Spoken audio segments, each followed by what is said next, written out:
make no mistake about it, the state of Alabama knew that I was innocent. But I was born black and I was born poor. In the case, I wish that I could sit here and tell you it was not about race, but I would be lying to you if I told you anything other than the truth. I never will forget, it was a hot summer day in July. And for those of you who've never been to Alabama in July, it is beyond hot. And I had went in the house and my mom, she said, I want you to cut the grass before you go to church. And I looked at my mom and I said, Mom, I cut that grass tomorrow. And my mom looked at me and she said, I'm trying my best to see how did you get. I cut it tomorrow. I'll go cut the grass. And so for those that knew my mother, knew that she was a woman that once she told you to do something, you had to do it. And so I go outside and I crank up the old lawnmower, and about 15 minutes into cutting the grass, I just happened to look up and I noticed two white gentlemen standing at the edge of the porch. And I cut the lawnmower off and I said, can I help you? And they identified themselves as a lieutenant and a sergeant. And again, I said, how can I help you? They said, we're looking for Anthony Ray Hinton. I said, that would be me. How can I help you? They said, well, right now we have a warrant for your arrest and we want you to place your hand behind your back. I complied, but I had to ask, what am I being arrested for? And they said, we will tell you later. So they handcuffed me and they wanted to put me in the squad car, but I kind of balked a little bit. I said, I need to go inside and tell my mother that I'm being arrested so she'll know exactly where I'm at.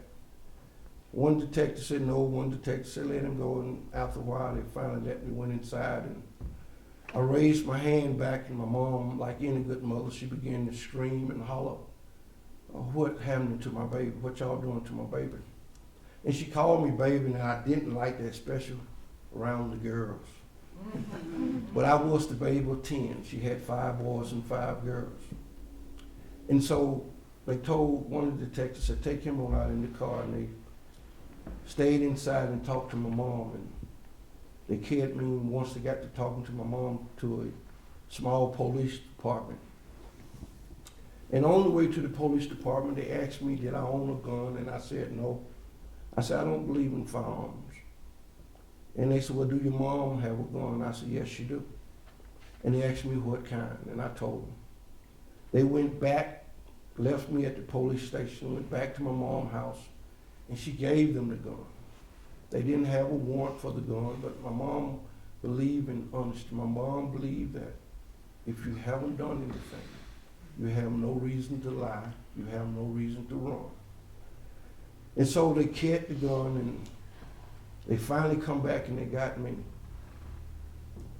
And I kept asking this detective, what am I being arrested for? And he never would say anything. And so halfway to Bessemer Police Department, I kept asking and asking him. Finally, I must have hit a nerve, and he turned around and he was red. And he said, you want to know why you've been arrested? I'm going to tell you.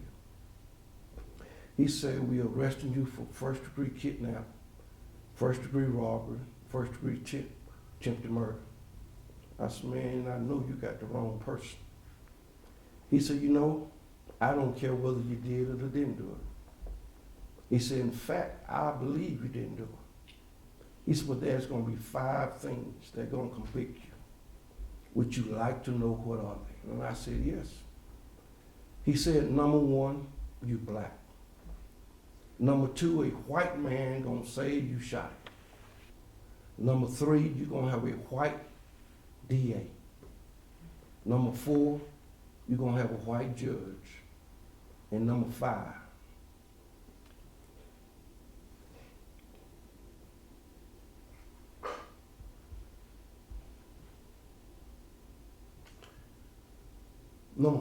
you're gonna have an all-white jury. He said, you know what that spell? And he repeated the word conviction 5 times.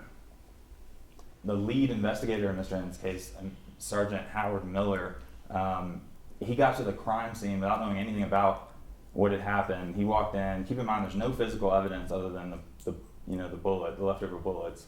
There's no fingerprints. There's just a body and some bullets, and that's about it. And he said he could conclude from that it was a black man who did it, and that he probably lived with his aunt somewhere, and that that's who they should start looking for. That he could conclude based on that little bit of information that that's probably who did it. The other investigator, Doug Acker, this man back in 1982, before Mr. Hinton's case ever came along, had been tried in federal court because he was using electric cattle prods and hypodermic needles to extract confessions from people, mostly people of color.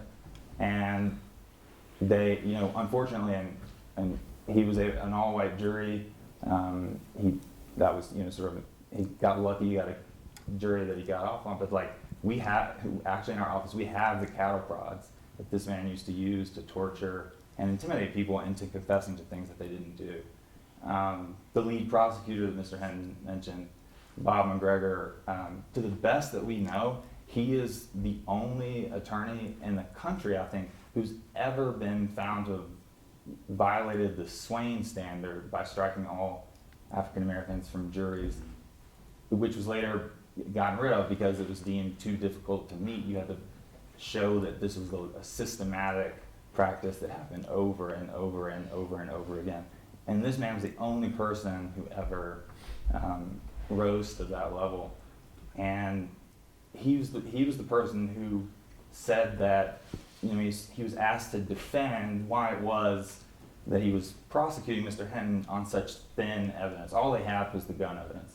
Why was it that he was still focused on Mr. Hinton, still going to prosecute this case? And he defended his decision by saying that he could tell just by looking at him that not only was he guilty, but that he was evil.